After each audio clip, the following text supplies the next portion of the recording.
m'appelle Paul Planex, j'ai été diplômé donc pendant l'année 2020, j'ai 24 ans. Et je suis diplômé de l'ISAE Super-Héros, qui est l'Institut supérieur de l'aéronautique et de l'espace, formation super-héros. Je m'appelle Mathieu Louvet, j'ai 23 ans et je suis fraîchement diplômé de l'ISAE Super-Héros également.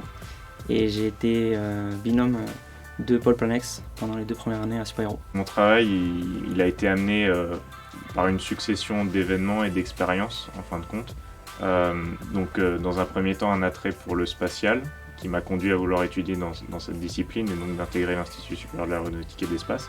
Et au sein de l'Institut, j'ai en fait suivi des cours et également des projets qui étaient par exemple de la géolocalisation de drones, qui m'ont en fait amené à découvrir les drones et les technologies de quadricoptères entre autres. J'ai eu la chance, grâce à l'Institut supérieur de l'aéronautique et de l'espace, d'accéder à des formations aux États-Unis, à Stanford, l'université de Stanford en Californie. Donc être binôme, c'est être le partenaire de l'autre. Donc c'est beaucoup d'exercices à deux qu'on fait à deux et on rend le travail à la fin à deux. Et ça permet une compréhension en fait entre les étudiants de l'Institut, et on s'est beaucoup apporté au cours de ces 2 années. Les cursus au sein de l'Institut sont tous différents. On fait nos choix qui sont personnels, basés sur des affinités qui sont personnelles également. Donc on évolue tous d'une manière différente, et il y a un terrain et un terreau fertile au sein de l'Institut, donc basé sur le tronc commun les 2 premiers troncs communs de première et deuxième année où j'ai pu côtoyer Mathieu à ce moment-là.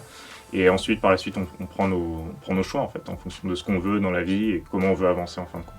Ça peut être vraiment un cursus que vous pouvez agrémenter au fur et à mesure du temps. Les gens qui sont à Super-Héros, ils sont passionnés, beaucoup sont motivés, etc. Et vraiment, on a beaucoup à apprendre d'eux. Et là, c'est en dehors des cours, quoi. C'est le soir, en rentrant à la résidence, etc. Et c'est là où on apprend énormément de choses aussi. Je comprends qu'on peut vite voir peut-être un métier d'ingénieur comme quelque chose de très rationalisé. Enfin, c'est de la rationalisation d'une certaine manière. Mais d'un autre côté, il y a tout un aspect humain, et la science et la technique peuvent venir en aide aux hommes d'une manière générale. Et c'est quand même une thématique qui m'a porté. Je travaille actuellement donc dans une start-up qui fait de la livraison de sang et matériel médical par drone au Rwanda, au Ghana. Donc l'intérêt pour les gens, c'est d'avoir accès à des produits médicaux et des poches de sang d'une manière très rapide pour les sauver en fait, tout simplement. Donc la technologie, même de la technologie de pointe, peut servir l'intérêt général. Et je dirais que c'est important de s'engager là-dedans en fait. Et c'est un choix, c'est avant tout un choix personnel, je pense, et qu'il faut faire dans ces cursus, et on nous en donne les moyens. Je pense que ma plus grande fierté, c'est d'avoir pu mettre en pratique des connaissances techniques, donc à quelque chose d'intérêt général, un projet qui pour moi fait sens en tout cas. Paul, c'est quelqu'un qui adore apprendre déjà.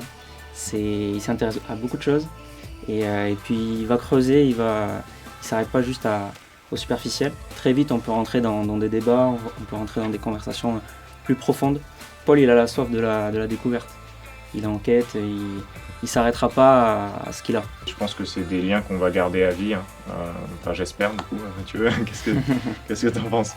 Oui, non, mais au-delà du réseau, il y a aussi c'est des amis quoi qu'on s'est créés pendant les années d'études, c'est sûr ça.